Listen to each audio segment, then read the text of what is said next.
I'm at that point where when someone asks, so are you dating anyone? I don't even answer right away. I just stare into the distance like a war veteran hearing fireworks. Because dating sounds fun when people talk about it, but actually doing it is like having all of my emotions for the day being based on how my current relationship is going. And also, everyone in a relationship always says the same thing. You just have to put yourself out there. And I've been out there. Out there is terrible. And dating apps make it worse because now everyone's basically shopping for a person like we're on Amazon. You're trying to make a profile that says, I'm attractive and stable. And the photos you pick are the most important. Have one where you look good, one where you're outside so people know that you've seen the sun, one with friends so you seem normal. Not friends who look better than you though, because you don't want to accidentally become the before photo while your friend is the after. But I kept trying to put myself out there because apparently hope is stubborn and dumb.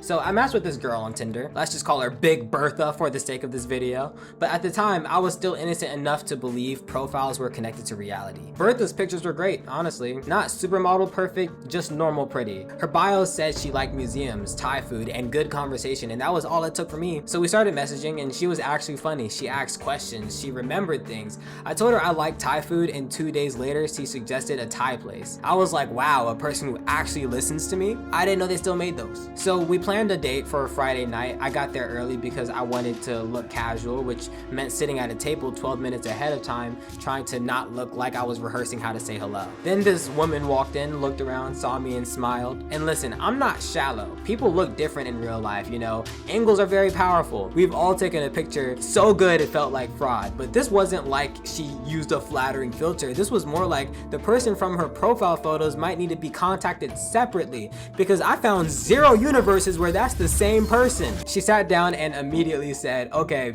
before you say anything, I know I look a little different from my pictures. That was the biggest understatement of the year. A little different is when you change your hair. A little different is when you wear glasses. This was not a little different. I try to be polite, but she said to me, those pictures are actually of her sister, but people always say they have the same vibe. I didn't even know how to respond to that. What am I supposed to do with a vibe? I matched with a face. I made reservations for a face. I put on some clean jeans for a face. Now I'm being asked to date a spiritual resemblance of a face? But I stayed. Of course I stayed. Leaving immediately felt a bit too dramatic for my taste. Even though using your sister's pictures to get a date is already borderline insane, at first I thought, okay, maybe she's still cool. You know, maybe this will just be a funny story someday. But then the little details started falling apart. She didn't actually like museums. She didn't really like Thai food. And then she had the balls to say, I just think honesty is really important. I almost choked on my water. We met because you borrowed your sister's face. You can't commit identity theft as an icebreaker and then pivot into ethics. That is not how this is gonna work.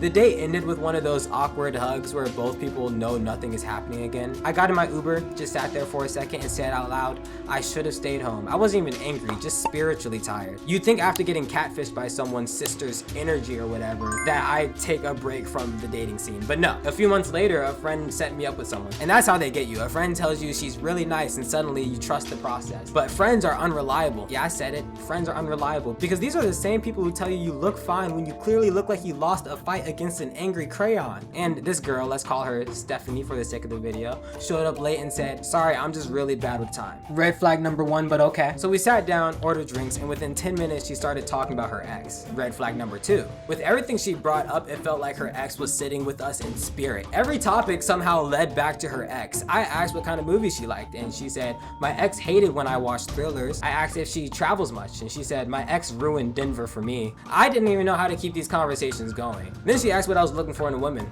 and I gave a normal answer. I said, something real, I guess, you know, a connection. She looked at me seriously like I was being evaluated and said, I'm looking for someone who can challenge me, but also understand my healing journey. I wanted to be supportive, but it was a lot for the first date, you know? I hadn't even gotten my pasta yet, and somehow I'm already being nominated for a position I didn't sign up for.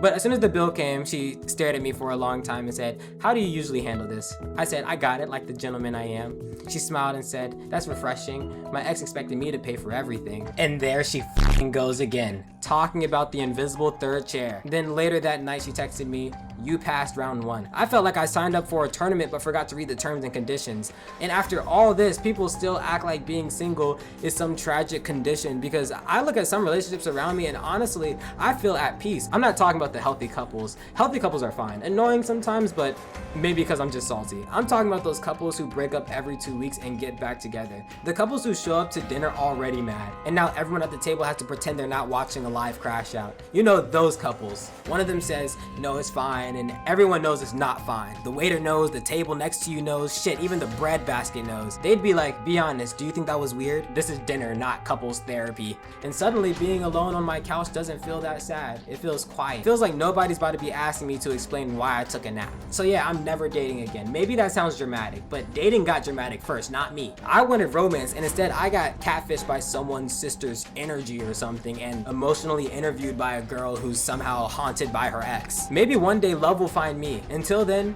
love can find me when it's ready.